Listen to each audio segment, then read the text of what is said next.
I stood at the edge of the reception hall holding my son's hand, wearing the same blush dress my sister insisted I wear. I had paid for the cake, the flowers, the band playing on stage behind her. But when Rachel saw me, she didn't smile, she froze. And then in front of 200 people, she turned to security and said I wasn't invited. Just like that. I wasn't family. My parents looked away. My brother fiddled with his cufflinks. No one said a word. I didn't cry. I didn't beg. I just walked out with Mason beside me, his small fingers curled into mine. What they didn't know was that while they were laughing under string lights and clinking champagne flutes, I was logging in from my hotel room. I opened every account they never knew had my name on it. The credit cards, the mortgage, the trust, the insurance. I had built the walls they lived in, and I was done keeping them warm. That night they lost me.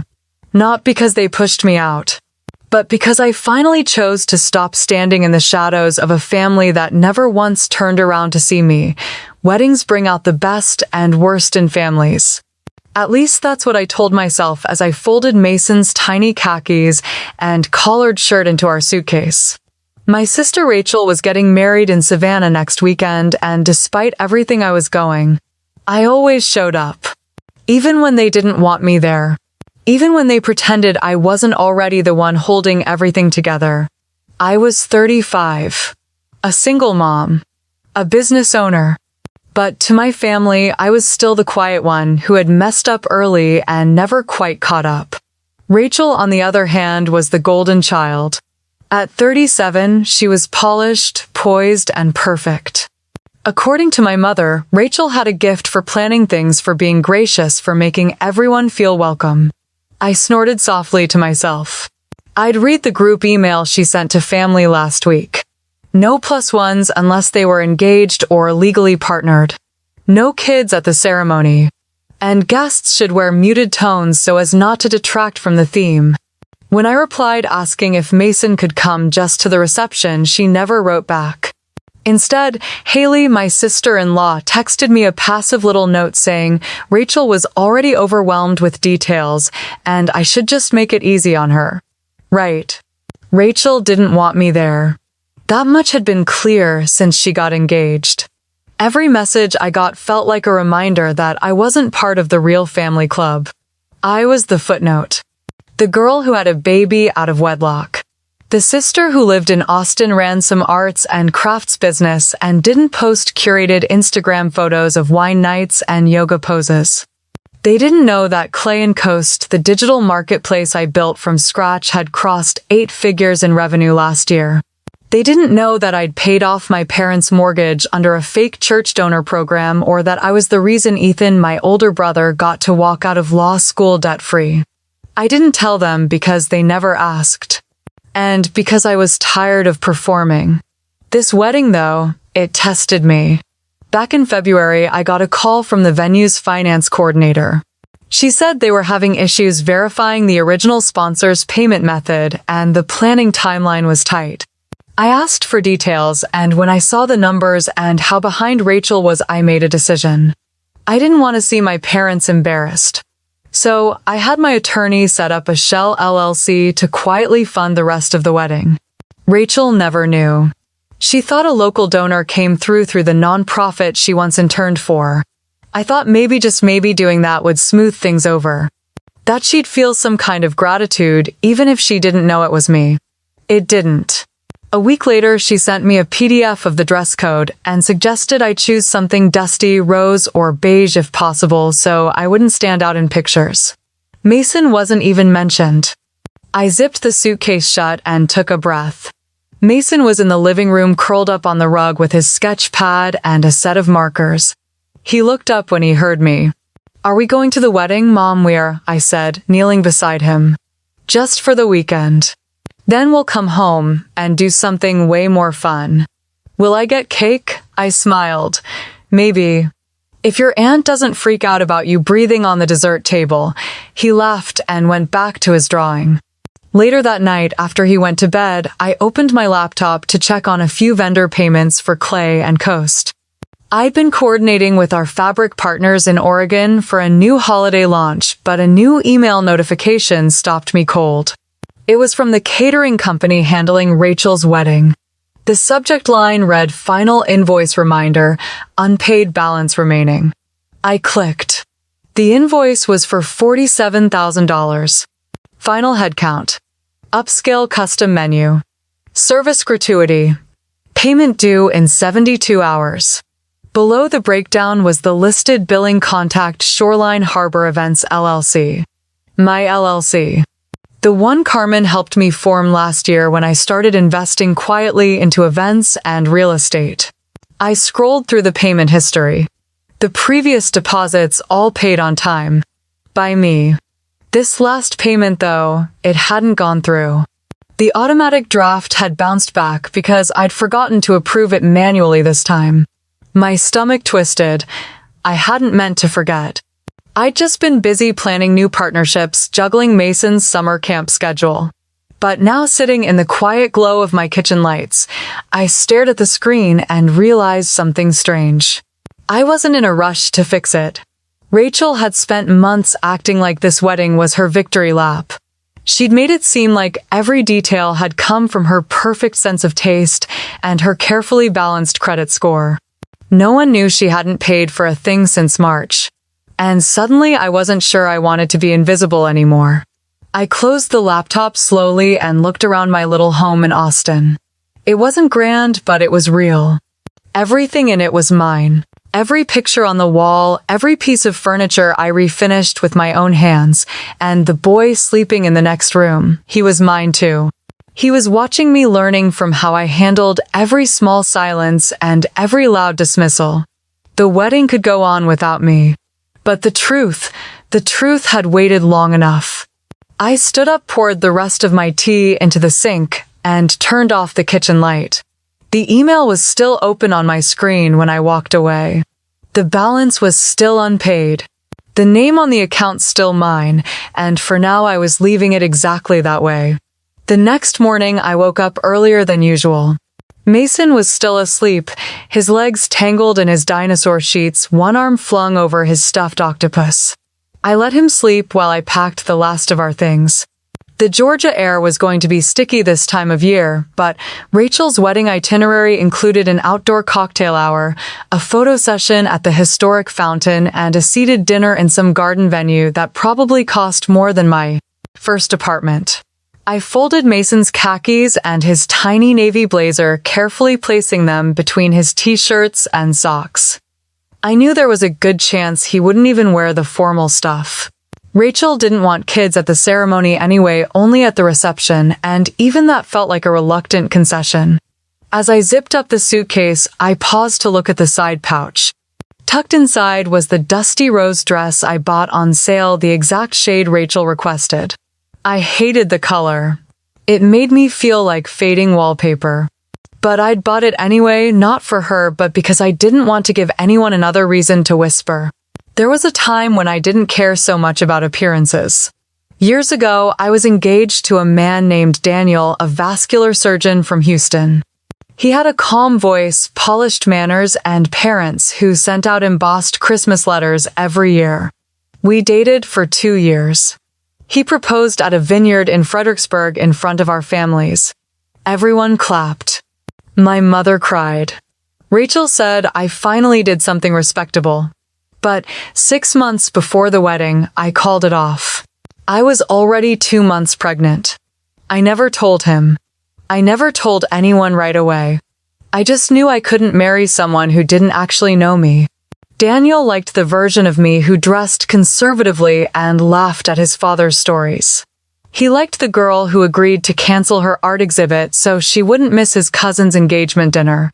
But that wasn't me. The night I ended it, he asked if there was someone else. I said no, the truth was more complicated. I was someone else. And I wanted to live a life that felt like mine. When I told my parents the wedding was off, my mother looked at me like I'd killed something sacred. My dad didn't speak to me for 3 weeks.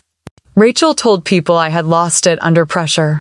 That was the start of my permanent reputation in the family, the unstable one.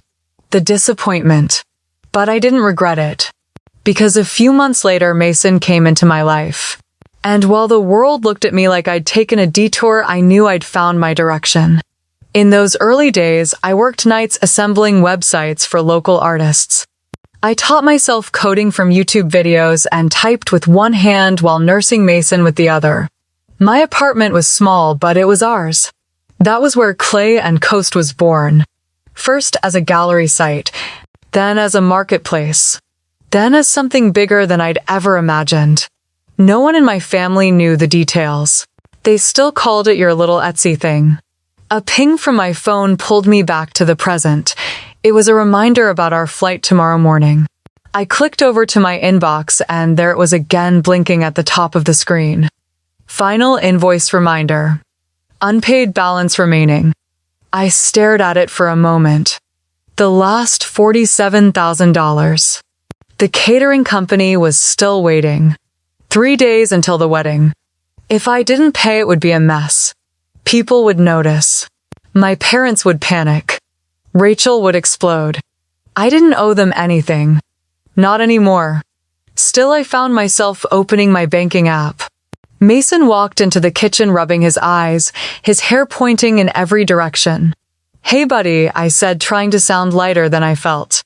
"Are we going to the airport today?" "Tomorrow," I said. "Today we finish packing. Want waffles?" He nodded sleepily and curled up on the bar stool. I started the waffle maker and waited as the batter sizzled, the scent rising with the steam. When breakfast was done, Mason ate like he hadn't seen food in days, and I watched him wondering what he would remember from all of this. Would he remember the trip as a family gathering or as the day his mother finally let go? Once he ran off to draw spaceships, I went back to my laptop. I opened the invoice. My cursor hovered over the Pay Now button. I didn't want to do it, but I knew what would happen if I didn't. The scandal would fall on my parents, not on Rachel. They'd cover for her. They always did. But it would hurt them. And even if I was done being their silent savior, I wasn't ready to humiliate them. Not yet. I sighed and clicked. I confirmed the transfer from Shoreline Harbor Events, the shell company Carmen had set up for me 2 years ago. $25,000. The last of it. The balance was now zero. The wedding would go on without a hitch. The guests would eat, the speeches would flow, the cake would be served.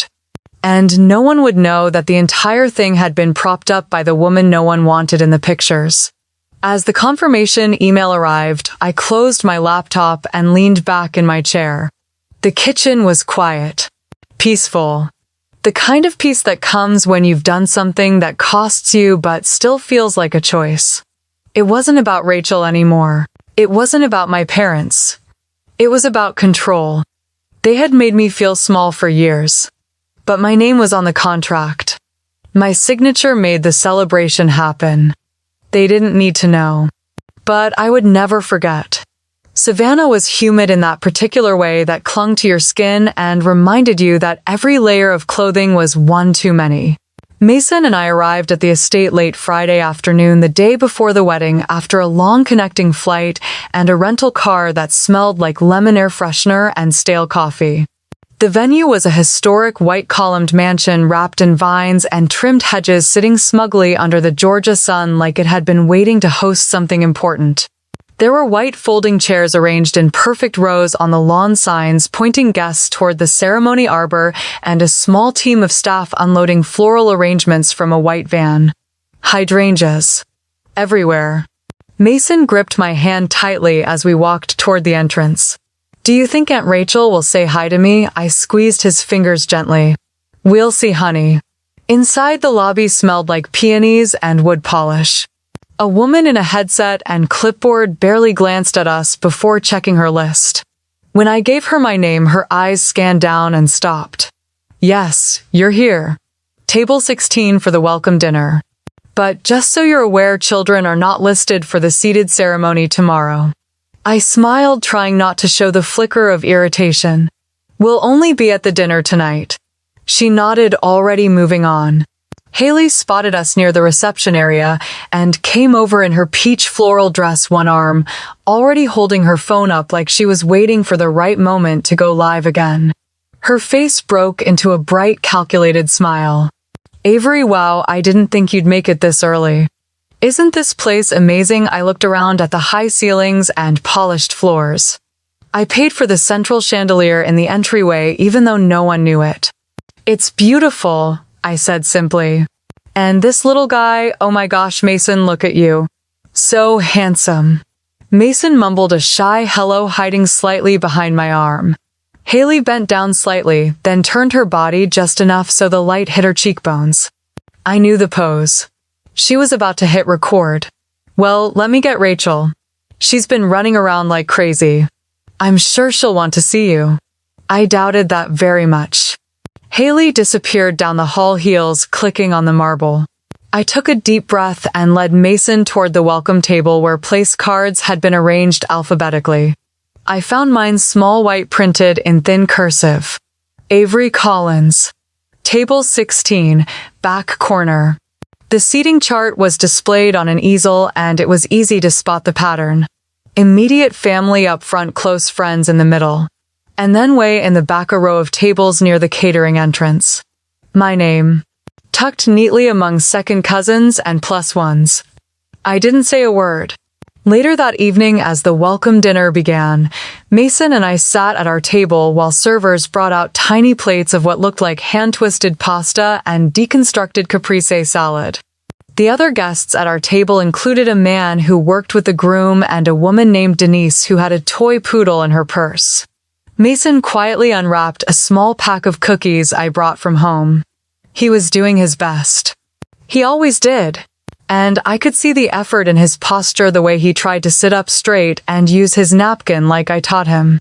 Across the room, Rachel floated between tables, laughing loudly, hugging people she hadn't seen in years. Her blonde hair was pinned up, a halo of baby's breath tucked into the curls. She looked exactly how I expected. Perfect, unbothered. Until Mason knocked over his water. It was a small glass. Just a few ounces. But it tipped sideways onto the white tablecloth, splashing over his cookies and the edge of the plate. I reached to grab it, dabbing quickly with my napkin. "It's okay," I whispered to him. "Accidents happen." Rachel's voice cut through the music. "What happened?" She was already walking toward us, her expression tight, smile frozen. I stood up. "It was nothing. Just a little spill." Rachel's eyes flicked from the soaked tablecloth to the water still dripping off the side of the table. Then to Mason, who was now hiding his face. "This is exactly why I didn't want kids at this event," she said loud enough for 3 nearby tables to turn and look. "No offense, Avery, but this is the kind of distraction we've been trying to avoid." My cheeks burned, but I kept my voice even. "He's 7. He spilled a glass of water. That's all." She tilted her head, tone sugary now. "I think it's best if you go. Tonight's supposed to be seamless. You're not even staying for the ceremony, right? People were watching." I picked up Mason's jacket and my purse. "We'll go." Rachel wasn't done. As I turned to walk away, she raised her voice. "Actually, you know what? Let's make this simple. You're not on the guest list tomorrow anyway. You're not welcome." Security. She didn't shout it. She didn't have to. One of the staff members looked toward her, then toward me. The silence in the room was deafening. No one moved. No one spoke. Not Ethan. Not Haley. Not my parents. They just sat there. Mason clung to my side, confused and embarrassed. I stood there for one more breath, then nodded at the staff member. "It's fine. We're leaving." I didn't look back. Under the dull glow of the hotel hallway lights, Mason's small footsteps echoed beside mine. He didn't speak, neither did I. His hand was warm and sticky in mine, and I could feel how hard he was trying to stay brave. When we reached our room, I slid the key card into the slot, opened the door, and locked it behind us. "Take off your shoes, baby," I said gently. He nodded and slipped them off without a word, then crawled onto the bed with his stuffed octopus and pulled the blanket up over his head. I stood in the center of the room, keys still in my hand, staring at nothing. My ears were still ringing from Rachel's voice. Not on the guest list. Not welcome. Security. Words that felt like they were still floating in the air around me, refusing to settle. I slowly placed my purse on the desk, kicked off my heels, and sat on the edge of the other bed. The air conditioning hummed low in the background, but the quiet was deafening. I opened my laptop. The screen lit up instantly. Notifications. Emails. One from the event planner, one from the venue, one from Shoreline Harbor Events. My shell company. All confirming the timelines. The catering setup was scheduled for 2:30 p.m. tomorrow. Ceremony at 4. Dinner at 6:30 sharp. Paid in full. Everything smooth. Everything seamless. Everything built on my silence. I scrolled through the transactions. I had tried to forget the breakdowns. But there they were, listed line by line. $6,000 for florals, $9,000 for venue coordination, $11,000 for rentals, $4,000 for live music, $2,000 for valet, and the largest $47,000 for the full-course dinner and reception. I had written every check so my parents could save face. So Rachel could pretend her influencer lifestyle came with an actual income. So no one would ask why the groom's family had funded the rehearsal dinner but not the rest. I told myself it was for Mason. For the image of a family he deserved to believe in. But the truth was uglier.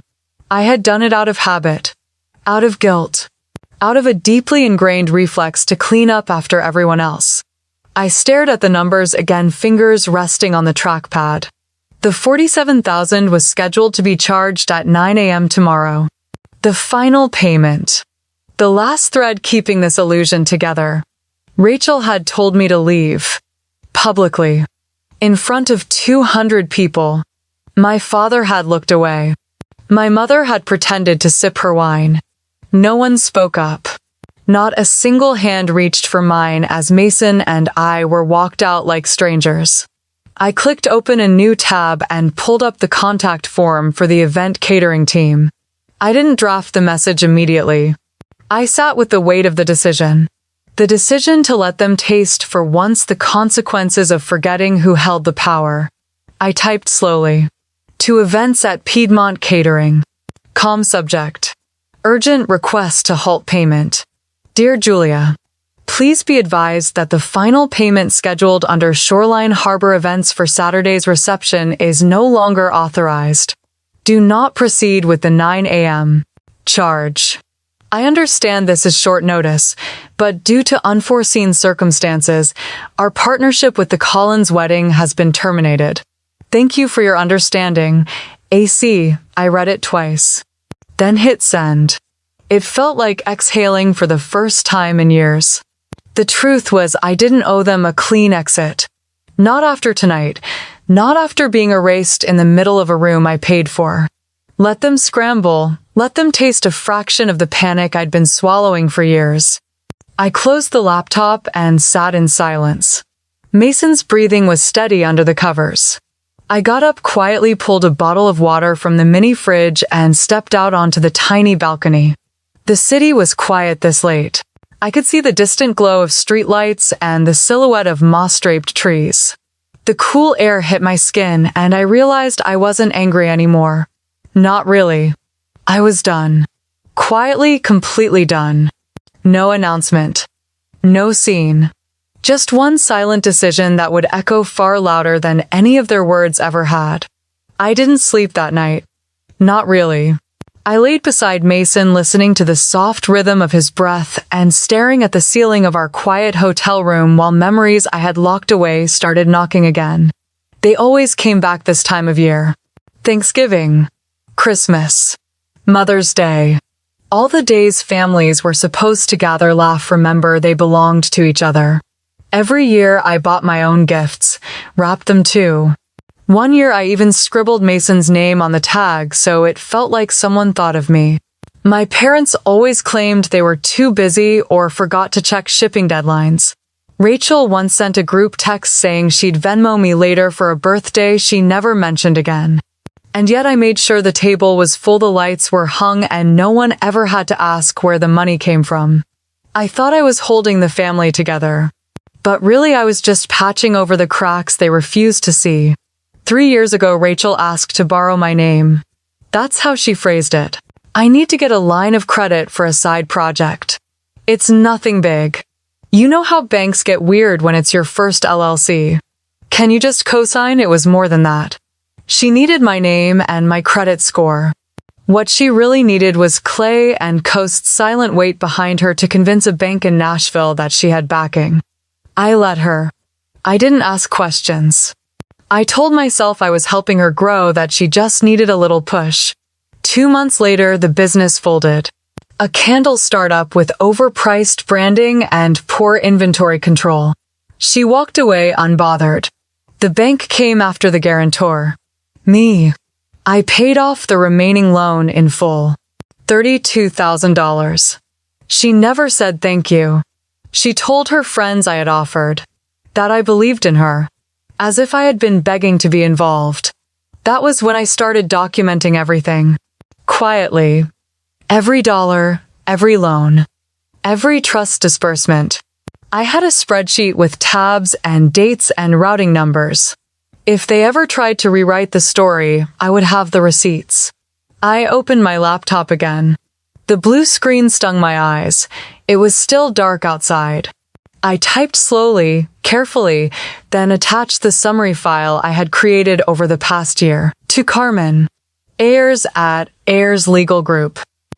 Subject immediate freeze on all family accounts. Hi Carmen. Please initiate a full review and freeze of the Collins family trust disbursements effective immediately. I'd like to revoke all automatic transfers and suspend access to the shared credit accounts listed in our previous documents. I also want to begin proceedings to dissolve the silent loan agreement with RC LLC. Let's discuss what needs to be done legally to protect future assets. Thank you, Avery. Carmen was my attorney, but also someone who had watched this unravel slowly. She had once asked me why I kept giving so much. I never had an answer I believed in. I hit send and sat back. My fingers trembled slightly. That trust had been funding my parents' mortgage for 4 years. The shell company I set up paid my father's health insurance premiums, my mother's car lease, even their grocery deliveries through an automatic monthly transfer. They always made comments about being careful with money, living modestly, but they never once questioned why their bills seemed easier to cover than they should have been. Because I covered them. Rachel's college tuition. Paid. Ethan's small business seed fund. Paid. Their luxury beach rental last summer. Paid. None of it ever publicly credited to me.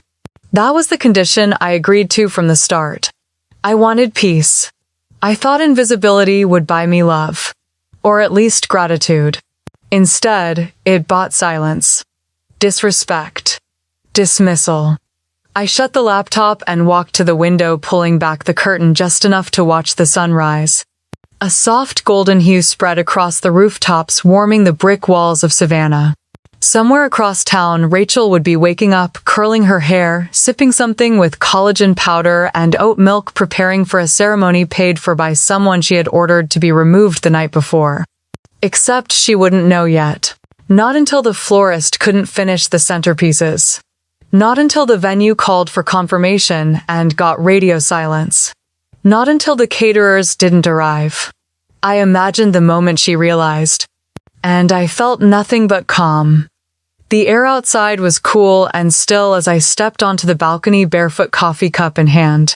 Savannah's morning light was just starting to stretch across the rooftops, warm and golden, but there was a kind of silence in the sky that didn't match the chaos I knew was already brewing. I didn't need to guess what was happening at the venue. I knew the moment they opened their books, made their calls, and realized the biggest chunk of the bill hadn't gone through, the ripple would be instant. The first call came at 6:42 a.m. I saw Rachel's name flash on my screen, watched it vibrate across the nightstand once, twice, before it went still. Then again. 6:45. 649 652. By the time the fourth call came, I was seated at the desk with my laptop open. I didn't touch the phone. The text started just before 7. Are you serious? Why are the florists gone? The caterer said you canceled. What is wrong with you? Fix this now, or I swear to God. I didn't answer. I didn't need to. The silence spoke louder than anything I could have said. By 7:18, the group chat lit up. Mom, Dad, Ethan. All suddenly very aware of my existence now that the music had stopped playing and no one knew where the cake was. Avery, what is going on? This is your sister's big day. Did you touch the accounts? Tell me this is a mistake. Fix it now. Don't make this worse. Each message more frantic than the last, as if they were stacking bricks on a house that was already burning. I replied once. Just one sentence. You might want to ask the person who told me to leave. I turned the phone off and tucked it in a drawer. Mason stirred in bed behind me, rubbing his eyes as he sat up. You okay, bud? I asked softly. Yeah. You're making the sad face again, he said. I smiled, moved to sit beside him, and kissed the top of his head. Not sad, just done. He didn't ask what that meant. Just leaned into me warm and drowsy, still safely tucked in the bubble I had built for him. After he went back to sleep, I returned to my desk. I logged into Shoreline Harbor's administrator dashboard. It was all there laid out in neat columns and numbers.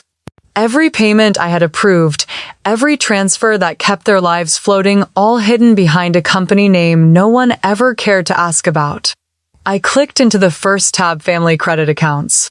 Mom's card had a recent charge for a spa package, $487 at a boutique she pretended she couldn't afford when talking to her friends. Last month it was a trip to Orlando with her church group. The month before that, new furniture. I clicked suspend, confirmed, then Dad's transportation account. His SUV lease covered through a personal vehicle stipend I had arranged when his last investment project crashed. I reviewed the ledger, clicked terminate monthly transfer. Next, Ethan's fund. It had been disguised as a research grant. In reality, it paid for his rent, gaming setup, and occasional DoorDash splurges. I revoked access. Last was the health insurance policy. I had bundled them into a family coverage plan under my company's name, paying every premium for 6 years. Without it, they'd have to apply for independent coverage, and that would come with questions they wouldn't know how to answer. I removed their names, ended the coverage immediately. The screen blinked for a second before updating. All access removed. I leaned back in my chair. My fingers didn't tremble this time. It felt clean. No more invisible support. No more late-night bank transfers to fix someone else's chaos. No more hoping that if I gave enough, paid enough, loved enough, they might finally see me. I had seen enough of them. By 8 o'clock, the hotel phone rang. Miss Collins, said the young man at the front desk. There's a gentleman here. Says he's your father. Would like to speak with you. Tell him I'm unavailable. And please don't send anyone else up. Of course, ma'am. He sounds upset. I bet he does. I hung up and stared out the window again. The sky was blue, cloudless, wide. A perfect day for a wedding. I wondered what they would tell the guests. That a vendor pulled out last minute, that there was a fire, an emergency. Would Rachel lie? Would she cry and act the victim? Probably. That's always been her way. But this time the mess wasn't mine to clean. By late morning, the hotel manager called. The venue had tried to reach me, apparently confused about the reception being canceled and who held authority. I told them they'd need to direct all questions to the client. I was no longer involved, and I meant that. I wasn't involved in the endless emotional debt my family had kept me in for 35 years. I wasn't involved in their curated lies or borrowed success. I was the scaffolding, the one holding up the whole structure while they smiled for photos. But not anymore. I closed my laptop, made myself a second cup of coffee, and sat on the balcony again. Below, I saw tourists walking toward the river, couples laughing, a girl in a white dress taking photos in front of an old brick wall. Life kept moving. It always did. And somewhere across town, Rachel was trying to explain why the biggest day of her life was unraveling. I sipped slowly and said it again quietly to no one in particular. I don't owe anyone anymore. Under the same Savannah sky that had witnessed so much of my quiet unraveling, I zipped up my suitcase without hesitation. There was no ceremony to it, no tears or lingering thoughts. Just the firm, steady motion of a woman who had finally stopped carrying everyone else's weight. Mason helped fold his clothes, lining up his socks like he'd seen me do 100 times. "Are we going back home now?" he asked. "Yes," I said. "Back home, just you and me." The drive to the airport was silent except for the hum of the road beneath us. I didn't need music. I didn't need noise. For once, the quiet felt earned. Like breathing room after years of holding it in. When we touched down in Austin, the city welcomed us with its familiar heat. Our apartment was just as we'd left it, neat, functional, untouched by drama. I set down the bags, opened the windows, and let the late afternoon light spill in. I changed into an old t-shirt, pulled my hair into a knot, and sat down at my desk. Carmen had sent a short message earlier that morning confirming the first phase of financial cuts had been legally processed. I called her back. She answered on the second ring. "Hey Avery. You okay?" "Yes. I just want to finish it." "Understood. We'll move ahead with the final paperwork. The trust distributions will stop next week, and I'll send over confirmation regarding the corporate filing and dissolution." "Thank you, Carmen." She hesitated. "You sure about the shell company?" "Once we shut that down, it's permanent. That's the idea." We exchanged a few more instructions, brief and precise. Carmen never asked why. That's one of the reasons I trusted her. She didn't need to understand my past to help me end it. By nightfall, Mason was asleep in his room. I stood in the doorway watching him for a long time. His face was peaceful, still free from the tangled webs adults wove around love, duty, and guilt. I wasn't going to pass those patterns down to him. In the quiet of my office, I logged into the portal for Shoreline Harbor Financial. The shell company had been registered under my name, but buried beneath layers of legitimate accounts. For 5 years, it had been my tool for anonymous generosity, paying off Rachel's student loans, covering Ethan's car accident settlement, making my parents' lives easier while they never once asked how. I opened the file labeled Shoreline Dissolution Packet. It was all there. Carmen had already prepared everything. I scanned it, signed digitally, then hit submit. A soft confirmation appeared. Submission received. Entity will be dissolved within 10 business days. I stared at the screen. That was it. No fireworks, no thunderclap. Just a quiet line of text marking the end of something invisible but massive. I closed the laptop and let my hand rest over it. They never knew I existed in that way. Never knew it was me keeping their lives afloat. And now they never would. I moved to the closet and pulled down a small leather box from the top shelf. Inside was the deed to a beachfront house on Maui. I had bought it last year quietly using a separate holding company with no paper trail connected to my family. It had taken years of work, risk, late nights building clay and coast from my studio apartment while rocking a baby to sleep. But it was mine. Not a gift. Not a handout, earned. I placed the deed in my carry-on. Then I opened my travel app and booked 2 one-way tickets to Kahului. Departure Wednesday. Direct flight. Premium seats. I didn't even flinch at the cost. After that, I drafted a quick email to Mason's school explaining we'd be relocating for an extended period. I'd already arranged homeschooling options and community learning centers in Maui. I had built a plan long before the wedding ever happened. Because deep down I had known this day would come. It was almost 2 in the morning when I poured myself a glass of water and stepped out onto the balcony. Austin's skyline blinked in the distance, unaware of the small transformation unfolding inside this quiet corner. I wasn't angry anymore. Not even bitter. The sadness had peeled away slowly over the years, replaced by something sharper, clearer. I used to wonder what it would take for my family to see me. Now I realized it didn't matter. I had already left them long before Rachel told me to. That night, I opened a blank notebook and wrote 3 lines on the first page. Day 1. New story. No more shadows. Then I closed the book and went to sleep. The morning light in Maui was a kind of quiet I had never known. Not the kind of quiet that came from silence, but the kind that came from peace. Real peace. The air was warm, kissed with salt and hibiscus, and when I opened the sliding glass doors, Mason was already out on the patio building a tiny city in the sand with his plastic trucks. "Mom, this one's got a pool," he said, proudly pointing at a crater filled with ocean water. I smiled, kneeling beside him, brushing hair from his forehead. "Looks like luxury," I teased, and he laughed like it was the best thing he'd ever heard. For the first time in years, I wasn't holding my breath. I wasn't walking on the edge of someone else's expectations. Our little beach house was still half unpacked, but every room felt more like home than any house I'd ever grown up in. In the kitchen, I brewed coffee, slowly letting the sound of the waves and Mason's chatter fill the space instead of news or emails or someone else's voice rising to criticize. My phone stayed face down on the counter. I had no desire to see if they'd called again. Let them stew in the silence they created.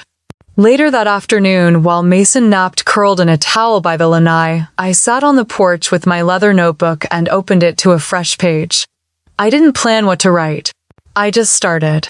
I wrote about the baby shower I threw for Rachel, how I handmade all the decorations and paid for the entire event while she pretended her startup was funding it.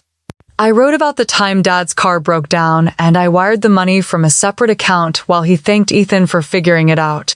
I wrote about Ethan's dental work covered under my insurance as a business partner of Clay and Coast. He never knew. None of them knew. I wrote about every birthday dinner I wasn't invited to. Every Christmas gift labeled, from all of us that I bought and wrapped alone. I wrote about the time I walked into a room and they went quiet as if the truth of me ruined their narrative. I wrote until the sun dipped low and my fingers ached. I didn't cry. I wasn't sad. These were just pages I needed to empty so they wouldn't live in me anymore. That evening I called Carmen again. She answered immediately. "Avery, everything all right? More than all right. I need your help with something new." I explained the idea to her slowly. A fund, not a business, not a loan system. A true grant-based support system for women who had to rebuild their lives from nothing while carrying everything. Artists, designers, dancers, women who were told to get real jobs or stop dreaming the moment they became mothers. I want to name it the Women's Shoreline Fund. It'll be built on the principle of quiet strength. Like the ocean, I said. Steady. Undeniable. Carmen paused. That's beautiful, Avery. What's the mission to help single mothers create? Not survive, create. The world doesn't need another survival program. It needs belief in potential, not just pity. By the end of the call, she agreed to draw up the paperwork, and I promised to send the initial seed funding from my private account the next morning. 10% of Clay and Coast's quarterly profit. Quietly allocated. No press release. No big announcement. Just impact. The next few days passed like something out of a dream I didn't realize I'd had. We went to the farmer's market and picked starfruit and dragonfruit Mason had never seen before. We signed up for local community programs. I met a sculptor named Maria who ran beachside art classes for kids and offered to enroll Mason for free after hearing our story. Except I didn't give her our story. Just the clean version. A move. A fresh start. A mother and son building a new life by the ocean. One night, as Mason slept in his new bunk bed and the surf whispered outside our window, I stood at the bathroom mirror and looked at myself like a stranger. The lines around my eyes weren't from age, they were from restraint, from holding in every word I'd never said. And now, without those words, my face looked softer, Not weak, just mine. I walked out onto the balcony in my robe, moonlight casting silver on the railing, and opened my notebook one last time that day. On the top of the next blank page, I wrote a sentence in all caps. I am not a shadow. And this time I believed it. The first headline came on a Tuesday. Local bride sued for breach of contract after lavish wedding collapse. It popped up on a Maui news aggregator app I hadn't even realized was still synced to my old feeds. There was Rachel mid-laugh in a photo taken weeks earlier standing next to a floral arch that I had paid for, but she never got to walk beneath. By Thursday, it was all over. The venue had filed suit for unpaid services. The catering company was also joining, demanding over $40,000. The article outlined how the contract had been signed by a third-party holding company which had since been dissolved. No one could reach the account holder. I sipped my coffee, slowly sitting barefoot on the porch, while Mason built another sand village nearby. My phone buzzed with more alerts, all tracing back to Savannah. Rachel's name was being dragged through local Facebook groups, the ones she used to moderate with her signature tone of faux kindness and subtle judgment. Now people were posting screenshots of payment confirmations, cancellation notices, gossip from servers who were let go mid-shift that night. One even said the groom's family had to pitch in to keep the bar open long enough for toasts. But the damage wasn't limited to her. Another headline read, Savannah nonprofit director investigated for misuse of funds. That was Ethan. Apparently someone flagged the large transfers he had been receiving monthly for nearly 2 years. Money routed through shell accounts labeled Legacy Consulting. One of them traced back to an entity now inactive. My entity. The IRS had opened a preliminary audit. Rachel was seen leaving their parents' house in tears. Then came the part I didn't expect. Mom lost her insurance. I don't know how the news reached me. Maybe Carmen saw it, maybe it came up in a news ticker, but it hit differently. Not because I felt guilty, but because she had been so sure I would always keep her safe. Her silence when Rachel threw me out had been louder than any scream. Still, part of me had once wanted her to step forward. But she hadn't. And now the lifeline she never thanked me for was gone. Despite everything falling apart, no one called me. Not Rachel. Not Ethan. Not even Dad. It wasn't that they respected my silence. It was that they had no idea where I was. And even if they did, I wasn't who they believed I was anymore. The version of me they used to lean on had evaporated the moment I hit delete on that shell company. That weekend, something shifted. An old friend sent me a screenshot of a post from Mrs. Joy Adams, our neighbor back in Charleston. She was in her 70s now, retired and still active online in a very southern, very no-nonsense way. Her post began simply, "I've stayed quiet long enough. Y'all need to know something about Avery Collins." She wrote about the time my mom was sick and didn't tell anyone. Avery's car was in their driveway every morning at 6 a.m. with fresh groceries and prescriptions. She wrote about the summer Ethan found the money to buy that vintage Mustang. How the check had Avery's handwriting on it when she accidentally dropped the envelope. She wrote about how Rachel's business only got off the ground because Avery co-signed the lease under a private LLC. And how Avery's name never appeared on anything public because she never wanted recognition. That girl has more grace in her silence than most folks have in their entire lives, Joy wrote. Y'all built an empire on her back and blamed her for standing too tall. The comments were explosive. I had no idea. She always seemed so quiet. Rachel said she never helped with anything. This is shocking. But it makes sense. I didn't comment. I didn't even react.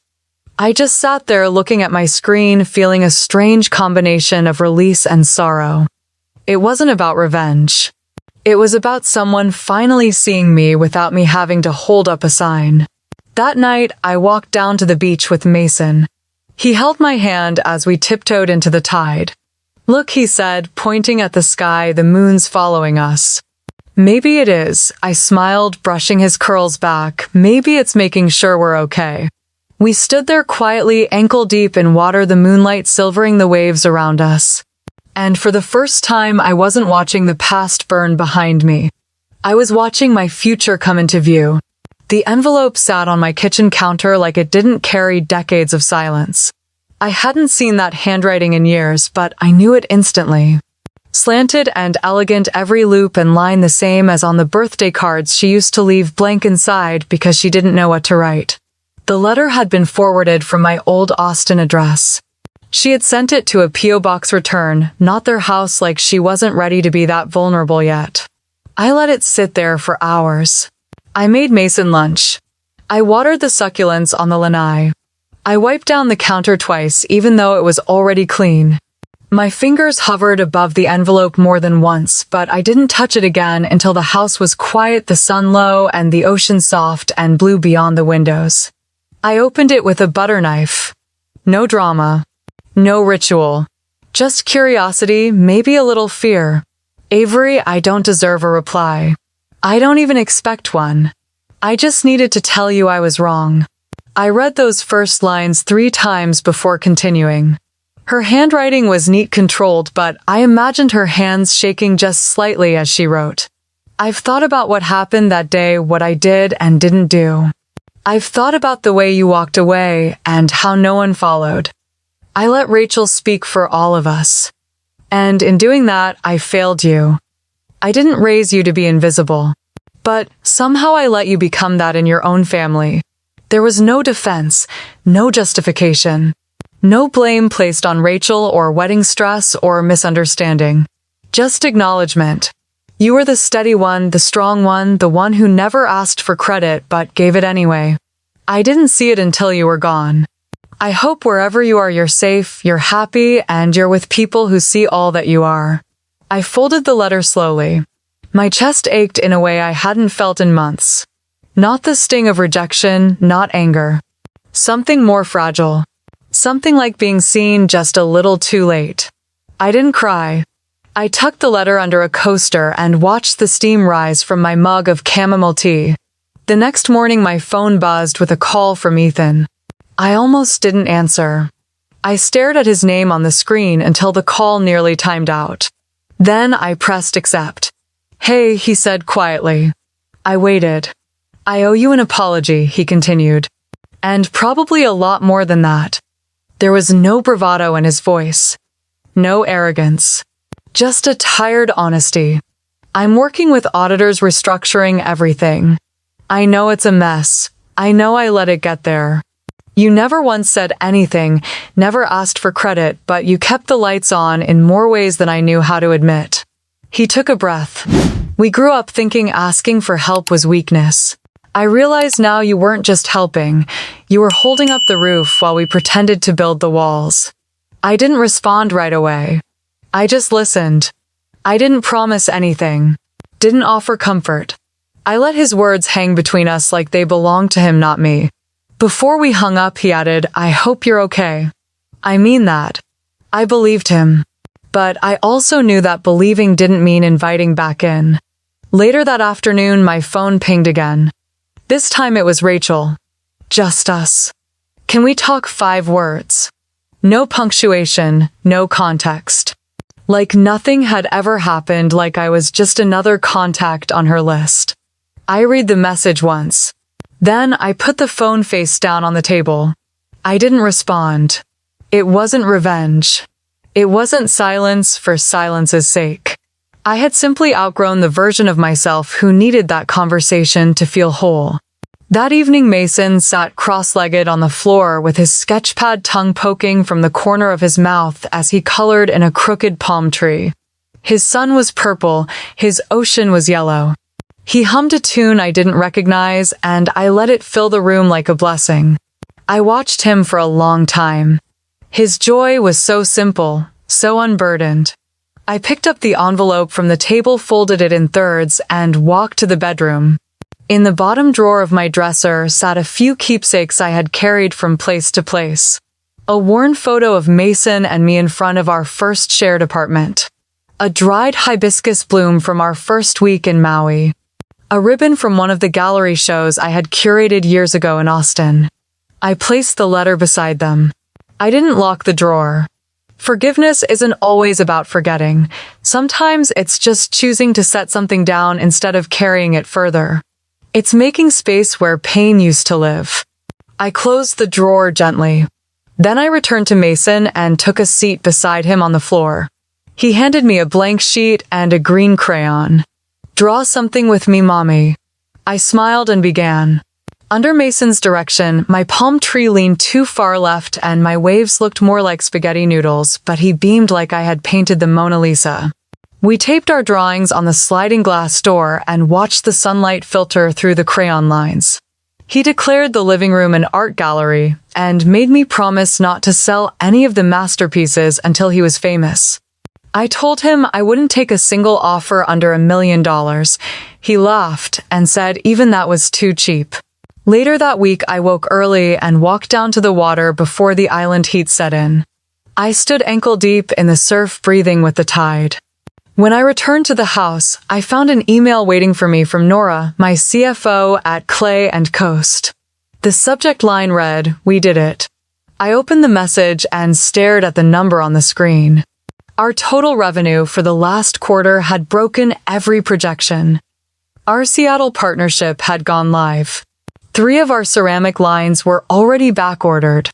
I clicked through the attached images of our pieces displayed in the storefront window of a boutique near Pike Place. Our matte sage bowls stacked beside glass vases, the little handwritten tags still bearing my sketches. Nora had written one final line. "The board wants to celebrate." You and I replied simply, "Raise a glass for me. I'll be watching from the sand." I forwarded the revenue report to Carmen as well along with a short message, "Time to expand the fund." 2 hours later, she called. "So, guess who's getting their first shoreline grant?" I leaned back against the lounge chair listening. A 27-year-old in Missoula. Single mom, 1 kid just finished an apprenticeship in ceramics. She wants to open her own studio, but no bank will touch her. You should see the photos she sent with her application. Her hands are covered in glaze, and she's smiling like nothing could stop her. I asked Carmen to send me her name and address. I wanted to write her a letter. Not from Clay & Coast, not from a foundation board, but from me. From someone who had once stood in the same shoes, covered in the same clay, carrying the same fears. After we hung up, I walked into the kitchen where Mason sat at the table, tongue out again in concentration as he cut shapes from construction paper. He was making a mosaic, he said. The kind they saw in a museum once in San Antonio. He looked up when I came in and held out his hand. Sitting in his small palm was a smooth spiral seashell, tiny cream-colored with faint amber lines. "I found it on the beach," he said. "It's for you." I turned it over in my hand. "Thank you, sweetheart." "It's special," he said. "It can be your logo." "My logo." "Yeah, so when people see it, they know it's you. They'll know you're the good guy." I looked at him and felt something inside me soften. I pressed the shell to my lips. "That's the best gift I've ever gotten." He beamed, then went back to his mosaic. I placed the shell on the shelf above my desk beside a small ceramic piece I had made years ago, back when I still worked out of my apartment at night while Mason slept in the next room. A bowl, imperfect, lopsided, but fired with care. It reminded me where I came from. The shell reminded me where I was going. That evening, I sat down and wrote the young woman in Montana. I told her I had once been a single mom with dreams and limited options. I told her about long nights and chipped nails and the quiet joy of pulling a piece from the kiln that finally came out right. I didn't tell her who I was. I didn't mention money or fame or the business. I just wrote to her as one woman to another, as one dreamer to one who dared. When I folded the letter and sealed the envelope, I placed a tiny copy of Mason's shell drawing inside.